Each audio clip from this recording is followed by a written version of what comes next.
예, 여러분 안녕하세요. 마재광입니다. 오늘 더불어민주당 혁신과 관련된 영상들 마지막 편입니다. 어떻게 보면은 지루할 수 있죠. 정치평론보다는 좀 지루할 수도 있는 내용인데, 그렇지만 반드시 민주당의 혁신과 관련돼서 이런 또 담론들이 필요한 부분이기 때문에 지루하더라도 끝까지 영상을 시청해 주시길 바랍니다.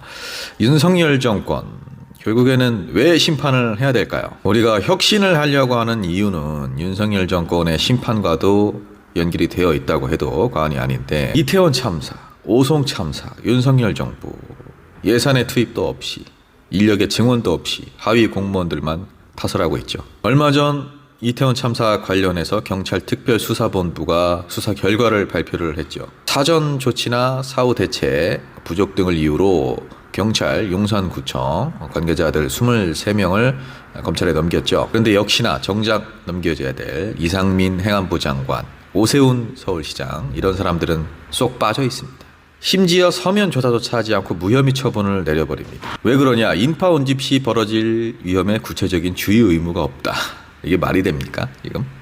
서울시장과 행안부 장관이 주의 의무가 없어요? 윤희근 경찰청장 내사 종결입니다. 특정 지역의 안전관리는 자치경찰의 업무다. 경찰, 구청, 소방, 관계기관이 부실하게 대처를 했다는 것은 인정을 하면서 정작 그 수장들은 쏙 빼놓고 나머지만 공동전범으로 묻고 있습니다. 이 정부가 500명을 투입을 해서 고작 한다는 짓이 이런 겁니다. 이 무도한 정권을 우리 손으로 심판하지 않으면 대한민국의 미래는 정말 불투명해집니다. 그래서 지금은 시민들이 힘을 모으고 당원들이 힘을 하나로 합칠 때죠.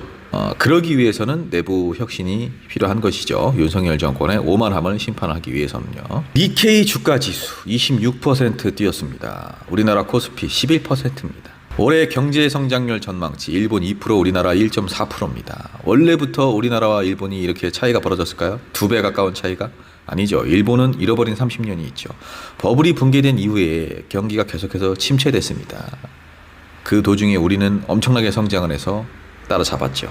그런데 윤석열 정부 들어와서 다시 격차가 벌어지고 있는 겁니다. 그러면 윤석열 대통령은 뭘 하고 있는 걸까요? 경제를 살리기 위해서 계속 해외 순방을 돌아다니면서 우리나라의 유치를 이끌어낸다? 뭘 유치를 했습니까? 잡아서 쓴 돈에 비해서 그렇게 효율적인 유치를 이끌어냈습니까? 중국 수출 엉망이죠. 중국을 자꾸 시장이 아닌 이념으로만 보니까 이사단이 나죠. 윤석열 대통령 부부가 외국에 돌아다니면서 수백억을 써대는데 정작 우리 경제에 큰 영향을 미치는 중국 시장과는 대립구도를 계속해서 형성하고, 그러면 우리가 자체적인 기술력이라도 갖춰야 되는데 R&D 예산은 또 5조를 삭감을 했어요. 세수 59조 구멍 났습니다. 법인세에서 25조 깎고 양도소득세에서 12조 깎고, 총리라는 사람은 이 와중에 우리나라 국민들이 허리띠를 더 졸라매야 된다 이런 얘기는 하고 있고, 아니 상식적으로 가게도 어려워서 지출을 안 하고 기업도 어려워서 지출을 안 하면 정부가 지출을 해서 경기가 돌게끔 경색되지 않게끔 해야 되는데 정부까지 같이 세수가 부족하니까 돈을 안 쓴다? 다 같이 굶어 죽자는 거 아닙니까? 아시는 분들 아시겠지만 제가 더불어민주당에서는 전국청년위원회 사회보장연구위원장을 맡고 있습니다. 저는 그런데 윤석열 정부가 뭘 하고 있는 건지 모르겠습니다. 저 어느 정권을 막론하고 복지의 사각지대는 늘 존재를 해왔죠. 진보 정권이 들어온다고 해서 복지가 더 진일보하고, 보수 정권이 들어온다고 해서 복지가 후퇴하고, 이렇게 생각을 하는 것은 확증 편향일 수 있겠습니다만은, 그래도 정권이 새로 들어오면 국민의 삶 그 자체라고 할 수 있는 복지를 신경 쓰는 신용이라도 하는데 어떻게 된 게 이 정권은 지금 그런 것도 없죠. 내는 복지 정책들이라고 해봐야 죄다 실효성 없는, 정말 이 사람들이 국민들의 삶을 알긴 할까? 이런 정책들 뿐입니다.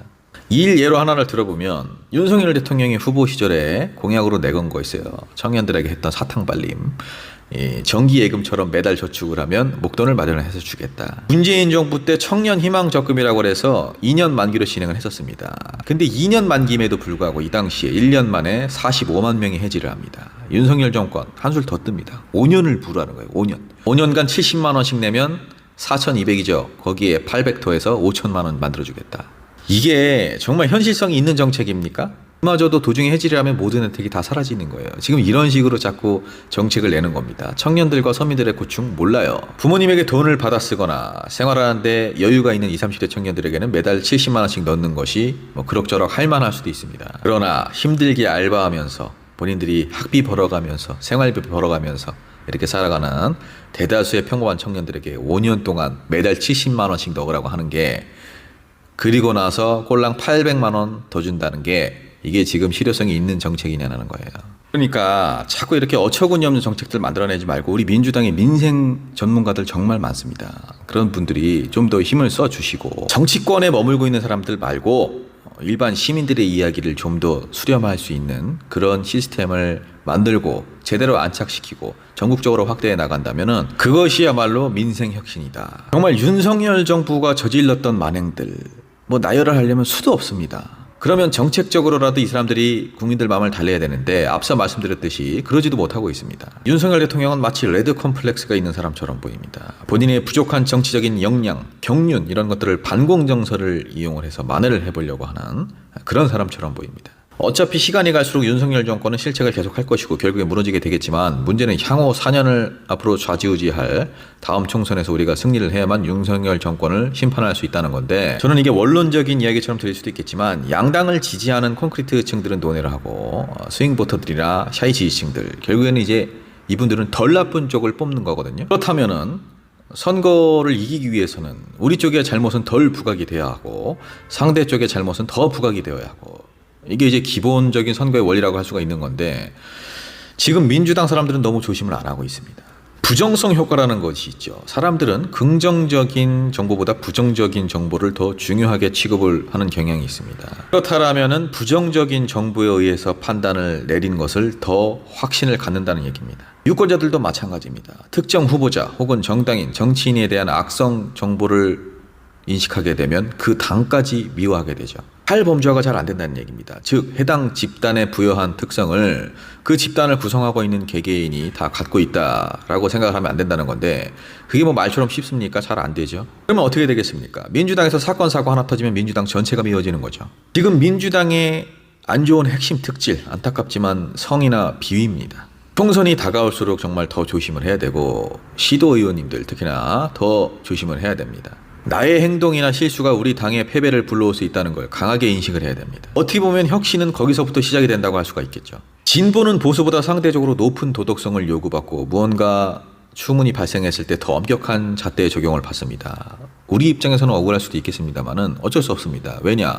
김대중과 노무현이 걸어온 길이 그 길이고 우리는 그들의 후예이기 때문입니다. 그렇기 때문에 우리는 더더욱 국민들 앞에서 바른 모습을 보여야 합니다. 윤석열 정권 정말 얼마나 어마어마합니까? 저쪽에서 저렇게 잘못을 하고 있는데 우리가 아직까지 여론조사에서 압도적인 우위를 점하지 못하고 있는 것 물론 저들의 프레임에 휘말리고 저들의 공작에 당한 것도 분명히 있습니다만 우리도 자정의 시간을 갖고 노력을 해야 된다는 얘기입니다. 우리 스스로 자정을 제대로 못했기 때문에 이 중도층들이 등을 돌린 것도 분명히 있습니다.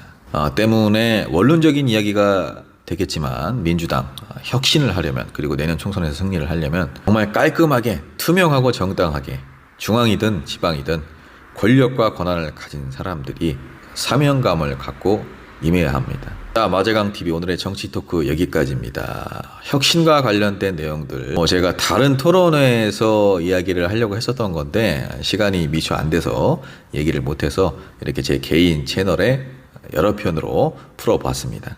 여러분들의 생각은 어떠신지 민주당의 혁신과 관련돼서 우리 한번 각자 생각도 해보고 의견 제시도 해보고 SNS에 글도 써보고 그런 것들이 결국에는 민주당의 혁신을 이끌어내는 하나하나의 퍼즐이 될 수 있기 때문에 혁신이라는 것 계속해서 우리 가슴속에 항상 담아 두어야 할 단어입니다. 오늘은 여기까지 하겠습니다. 평안한 밤 보내시고요. 마재강TV 구독, 좋아요 부탁드립니다.